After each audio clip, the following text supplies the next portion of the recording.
Kuki Singna UNCga wari sananaba honabada mai paktabadagi Mizoram church leadersingi mateng launaba honari. Kuki Singna Nagami Samtaruk Hatkiba Taudoka Mari Lainana, UNC na Haudik Chathariba economic blockade hangdonaba honaba yauna, Kuki amasung Naga anigi marakta lairiba wathok asi loisinaba, Kuki Zo Council gi maiki degi UNC contact taunaduna. Wari sananaba honabada mai paktabadagi Mizoram church leadersingi mateng launaba honagadawri. Isu sing asigi matangda Kuki Zo church leadersingi maiki degi Naga church leaders ting contact tauduna wari sanaba honabada mai pakidre. Kuki singna fanaka na honarabaso Naga singi maiki degi response amata piraktre. Kuki body singna Union Home Minister Amit Shahda memorandum pisinduna lairiba irang asti loisinaba taksilabaso positive response phangba ngamdre. English singa mga chamapan marifutaragi matamda Kuki amasung Naga anigi marakta chauna ungkhanaba thoktuna misimina kaya nang kiba thaudok matung chahi kuntrarong gi matungda nauna Kuki Nagagi irang asi lakibani. Kuki Zo tribe singi maraktagi tangkhul Naga singa wari sananaba honarabaso mahai yanba ngamdre. Masina maram oiraga Kuki Zo singna Mizoram government ki mateng laurabadi mai pakani haibagi thajaba amaga loinana Kuki Zo church ki lusingba sing Mizoram government amasung Aizol gi church authority singa unanaba Aizol da thunglakre.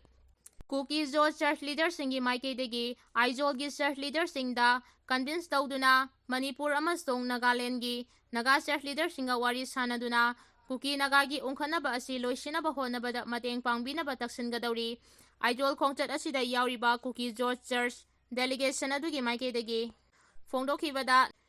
Naga Kuki anigi isu asigi matangda wari sananaba honabada mai paktre. Ngasi Mizoram gi church leader singa unaduna isu asigi matangda wari sanagani. Loinana Mizoram church ki maiki degi Manipur amasung Nagaland gi church authorities singa wari sananaba honabada pangbayaba mateng pangnaba taksingani. Kuki Zo Council amasung Kuki NP gi mihut kangbu amasu Delhi da laiduna ngarang center gi Interlocutor Ajit Lal yauna Home Ministry gi maru oiba officials kaya amasu unakre. Center gi North East Interlocutor Ajit Lal ga unakiba adugi matangda Kuki Zo gi maike degi phongdokhibada mipung khudimangna Naga hostes taruk hatkiba thaudok adugi matangda hainari. Adubu Kuki Zo singna wariba kaya asigi matangdadi miyamna kari amata khangbide. Kuki amasung Naga anigi ungkhanabagi marakta NSCN-IM amasung Mahaga chatminariba kangbu singna Kuki khunja kaya hatkre, Kuki gi khul kaya mai thakre. Naga hostes taruk hatkibagi thaudok adu akan mamongda condemn tawi. Justice haibasi chamanaba victim singda phanghanaba honagadabani. Kuki Zo singsu victim ama oiribani. Kuki Zo singna tariba khul singda chaba thakpa phangdabagi human crisis mayoknare. Manipurda thokliba irang asigi matangda Naga amasung mitai community singa wari sanaduna solution ama purakpa pami haina phongdokhi. Kuki Zo Council gi mihu singna Intelligence Bureau gi sipka unakre PR matung popular government lakrabasu shanti hanjilakpagi phibam leitri.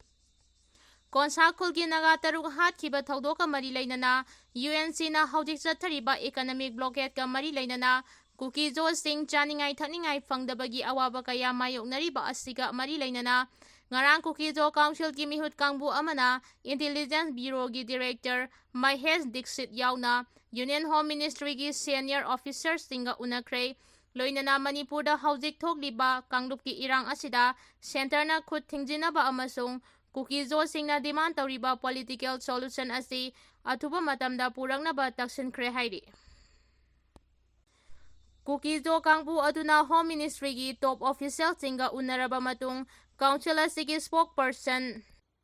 Ginja Bual Jongna Paumi Singda phongdokhibada state asida sahi amarom PR laingak leiraba matungda February 3 dagi popular government ama lakrabaso Kuki Zo singi oina karigumba phibam amata phagalakpagi mami tadre. Yumnam khemchana lusingba popular government asi lakraba matungda Kuki Zo gi mioi 15 hatkre khul 13 na mai thakre. Chief Minister Yumnam Khemchana legislature leiba union territory natraga separate administration gi demand tawriba Kuki Zo singi oina karigumba amata taude.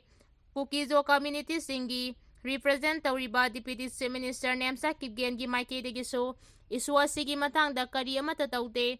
Loinana Kuki Zo Council ga official oina pau phaunabasu leite ꯍꯧꯈꯤꯕ ꯆꯍꯤ ꯏꯪ 2016ꯒꯤ ꯃꯦ 3ꯗꯒꯤ ꯃꯤꯇꯩ ꯑꯃꯁꯨꯡ ꯀꯨꯀꯤ ꯖꯣꯁꯤꯡꯒꯤ ꯃꯔꯛꯇ ꯊꯣꯛꯂꯛꯈꯤꯕ ꯀꯥꯡꯂꯨꯞꯀꯤ ꯏꯔꯥꯡ ꯑꯁꯤ ꯍꯧꯖꯤꯛꯇꯤ ꯍꯦꯟꯅ ꯄꯥꯛꯊꯣꯛ ꯆꯥꯎꯊꯣꯔꯛꯇꯨꯅ ꯅꯥꯒꯥꯁꯤꯡ ꯑꯃꯁꯨꯡ ꯀꯨꯀꯤ ꯑꯅꯤꯒꯤ ꯃꯔꯛꯇ ꯍꯦꯟꯅ ꯎꯪꯈꯠꯅꯕꯒꯤ ꯊꯧꯗꯣꯛ ꯊꯣꯛꯂꯤ꯫ ꯏꯟꯇꯦꯂꯤꯖꯦꯟꯁ ꯕ꯭ꯌꯨꯔꯣꯒꯤ ꯗꯤꯔꯦꯛꯇꯔꯒ ꯎꯅꯈꯤꯕ ꯑꯗꯨꯗ ꯀꯨꯀꯤ ꯖꯣꯁꯤꯡꯅ ꯍꯧꯖꯤꯛ ꯊꯦꯡꯅꯔꯤꯕ ꯑꯋꯥꯕ ꯈꯨꯗꯣꯡꯆꯥꯗꯕꯁꯤꯡ ꯃꯔꯨꯑꯣꯏꯅ ꯀꯨꯀꯤ ꯖꯣꯁꯤꯡꯒꯤ ꯈꯨꯜ ꯀꯌꯥ ꯃꯩ ꯊꯥꯈꯤꯕ ꯑꯃꯁꯨꯡ ꯍꯤꯡꯁꯥꯒꯤ ꯊꯧꯑꯣꯡ ꯀꯌꯥ ꯆꯠꯊꯔꯤꯕ ꯑꯁꯤꯒꯤ ꯃꯇꯥꯡꯗ ꯄꯥꯎꯗꯝꯈꯤ꯫ ꯂꯣꯏꯅꯅ UNCꯒꯤ ꯏꯀꯣꯅꯣꯃꯤꯛ ꯕ꯭ꯂꯣꯀꯦꯠꯅ ꯃꯔꯝ ꯑꯣꯏꯔꯒ ꯀꯨꯀꯤ ꯖꯣꯁꯤꯡꯅ ꯆꯥꯕ ꯊꯛꯄ ꯐꯪꯗꯕꯒꯤ ꯃꯇꯥꯡꯗꯁꯨ ꯃꯌꯦꯛ ꯁꯦꯡꯅ ꯊꯝꯂꯗꯨꯅ ꯀꯨꯀꯤ ꯑꯃꯁꯨꯡ ꯅꯥꯒꯥ ꯑꯅꯤꯒꯤ ꯃꯔꯛꯇ ꯍꯧꯖꯤꯛ ꯊꯣꯛꯂꯤꯕ ꯏꯔꯥꯡ ꯑꯁꯤꯅ ꯀꯥꯡꯄꯣꯛꯄꯤ, ꯎꯈ꯭ꯔꯨꯜ, ꯀꯥꯝꯖꯣꯡ ꯑꯃꯁꯨꯡ ꯅꯣꯅꯦ ꯗꯤꯁꯇ꯭ꯔꯤꯛꯇ ꯂꯩꯔꯤꯕ ꯀꯨꯀꯤ ꯈꯨꯜꯁꯤꯡ ꯆꯥꯕ ꯊꯛꯄ ꯐꯪꯗꯕ ꯑꯃꯁꯨꯡ ꯑꯅꯥ ꯂꯥꯌꯦꯡꯒ ꯃꯔꯤ ꯂꯩꯅꯕ ꯍꯤꯗꯥꯛ ꯂꯥꯡꯊꯛꯁꯤꯡ ꯐꯪꯗꯕꯒꯤ ꯈꯝ ꯊꯦꯡꯅ ꯑꯋꯥꯕ ꯃꯥꯌꯣꯛꯅꯔꯦ꯫ ꯍꯤꯔꯝ ꯑꯁꯤꯒꯤ ꯃꯇꯥꯡꯗ ꯁꯦꯟꯇ꯭ꯔꯦꯜ ꯒꯚꯔꯟꯃꯦꯟꯠꯀꯤ ꯃꯥꯏꯀꯩꯗꯒꯤ ꯃꯤꯠꯌꯦꯡ ꯆꯪꯕꯤꯌꯨ ꯍꯥꯏꯅ ꯇꯛꯁꯤꯟꯈꯤ꯫ ꯂꯣꯏꯅꯅ IBꯒꯤ ꯗꯤꯔꯦꯛꯇꯔ ꯑꯁꯤꯒꯤ ꯃꯥꯏꯀꯩꯗꯒꯤꯁꯨ ꯈꯨꯗꯣꯡꯊꯤꯕ ꯃꯥꯌꯣꯛꯅꯔꯤꯕ ꯀꯨꯀꯤ ꯈꯨꯜꯁꯤꯡ ꯑꯗꯨꯒꯤ ꯂꯤꯁ ꯌꯥꯎꯅ ꯀꯔꯝꯕ ꯖꯒꯥꯁꯤꯡꯗ ꯁꯦꯀ꯭ꯌꯨꯔꯤꯇꯤ ꯃꯊꯧ ꯇꯥꯕꯒꯦ ꯍꯥꯏꯕꯗꯨ ꯃꯌꯦꯛ ꯁꯦꯡꯅ ꯄꯤꯔꯛꯅꯕ ꯈꯪꯍꯜꯂꯛꯈꯤ꯫ ꯀꯨꯀꯤ ꯖꯣꯒꯤ ꯃꯥꯏꯀꯩꯗꯒꯤ ꯃꯈꯥ ꯇꯥꯅ ꯌꯨꯅꯤꯌꯟ ꯍꯣꯝ ꯃꯤꯅꯤꯁꯇ꯭ꯔꯤꯒꯤ ꯑꯣꯐꯤꯁꯤꯌꯦꯜꯁꯤꯡꯒ ꯎꯅꯈꯤꯕ ꯑꯗꯨꯗꯁꯨ ꯀꯨꯀꯤ ꯖꯣꯁꯤꯡꯅ ꯗꯤꯃꯥꯟ ꯇꯧꯔꯤꯕ ꯁꯦꯄꯔꯦꯠ ꯑꯦꯗꯃꯤꯅꯤꯁꯇ꯭ꯔꯦꯁꯟꯒꯤ ꯗꯤꯃꯥꯟ ꯑꯁꯤ ꯑꯊꯨꯕ ꯃꯇꯝꯗ ꯊꯕꯛꯇ ꯑꯣꯟꯊꯣꯛꯅꯕ ꯇꯛꯁꯤꯜꯂꯝꯈꯤ ꯍꯥꯏꯔꯤ꯫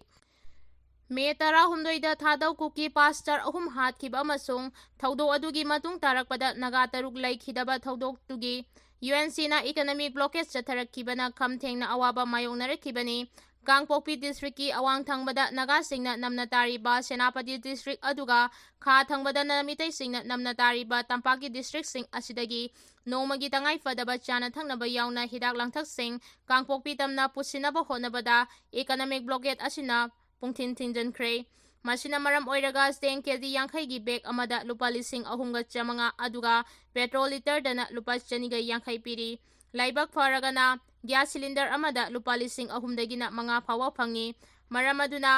ꯀꯥꯡꯄꯣꯛꯄꯤ ꯗꯤꯁꯇ꯭ꯔꯤꯛꯀꯤ ꯑꯀꯣꯏꯕ ꯌꯥꯎꯅ ꯅꯥꯒꯥꯁꯤꯡꯅ ꯅꯝꯅ ꯇꯥꯔꯤꯕ ꯖꯒꯥꯁꯤꯡꯗ ꯏꯀꯣꯅꯣꯃꯤꯛ ꯕ꯭ꯂꯣꯀꯦꯠ ꯆꯠꯊꯔꯤꯕꯁꯤ ꯁꯦꯟꯇꯔꯅ ꯈꯨꯠ ꯊꯤꯡꯖꯤꯟꯗꯨꯅ ꯍꯥꯡꯗꯣꯛꯍꯟꯗꯨꯅ ꯅꯣꯡꯃꯒꯤ ꯇꯉꯥꯏꯐꯗꯕ ꯄꯣꯠꯂꯝꯁꯤꯡ ꯐꯪꯍꯟꯅꯕ ꯍꯣꯠꯅꯕꯤꯌꯨ꯫ ꯀꯥꯝꯗꯣꯡ ꯗꯤꯁꯇ꯭ꯔꯤꯛꯀꯤ ꯆꯁꯥꯠ ꯑꯃꯁꯨꯡ IC ꯀꯨꯀꯤ ꯈꯨꯜ ꯑꯁꯤꯕꯨ ꯆꯥꯅ ꯊꯛꯅꯕ ꯄꯣꯠꯂꯝ ꯑꯃꯠꯇ ꯐꯪꯗ꯭ꯔꯦ, ꯁꯦꯜ ꯂꯩꯔꯕꯁꯨ ꯂꯩꯕ ꯐꯪꯗ꯭ꯔꯦ ꯍꯥꯏꯅ ꯍꯣꯝ ꯃꯤꯅꯤꯁꯇ꯭ꯔꯤꯒꯤ ꯑꯣꯐꯤꯁꯤꯌꯦꯜꯁꯤꯡ ꯑꯗꯨꯗ ꯇꯛꯁꯤꯟꯈꯤ ꯍꯥꯏꯔꯤ꯫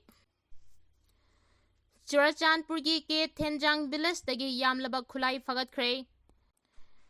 TM ꯀꯁꯣꯝꯗꯅ ARꯅ ꯄꯥꯛ ꯁꯟꯅ ꯑꯣꯄꯔꯦꯁꯟ ꯆꯠꯊꯈ꯭ꯔꯦ꯫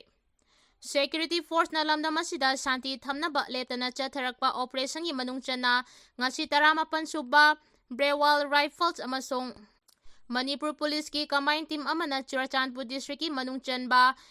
ꯊꯦꯡꯖꯥꯡ ꯚꯤꯂꯦꯖꯗ ꯑꯣꯄꯔꯦꯁꯟ ꯆꯠꯊꯈ꯭ꯔꯦ꯫ ꯑꯣꯄꯔꯦꯁꯟ ꯑꯗꯨꯗ ꯌꯥꯝꯂꯕ ꯈꯨꯠꯂꯥꯏꯁꯤꯡ ꯐꯥꯒꯠꯄ ꯉꯝꯈ꯭ꯔꯦ ꯍꯥꯏꯔꯤ꯫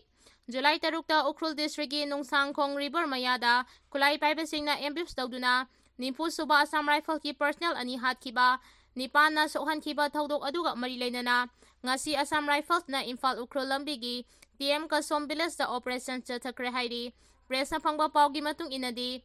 18 ꯁꯨꯕ ꯒ꯭ꯔꯦꯋꯥꯜ ꯔꯥꯏꯐꯜꯁ ꯑꯃꯁꯨꯡ ꯃꯅꯤꯄꯨꯔ ꯄꯨꯂꯤꯁꯀꯤ ꯀꯝꯕꯥꯏꯟ ꯐꯣꯔꯁꯅ ꯊꯦꯡꯖꯥꯡ ꯚꯤꯂꯦꯖ ꯑꯦꯔꯤꯌꯥꯗ ꯆꯠꯊꯈꯤꯕ ꯑꯣꯄꯔꯦꯁꯟ ꯑꯗꯨꯗ ꯂꯣꯠꯁꯤꯜꯂꯒ ꯊꯝꯂꯝꯕ ꯌꯥꯝꯂꯕ ꯈꯨꯠꯂꯥꯏ,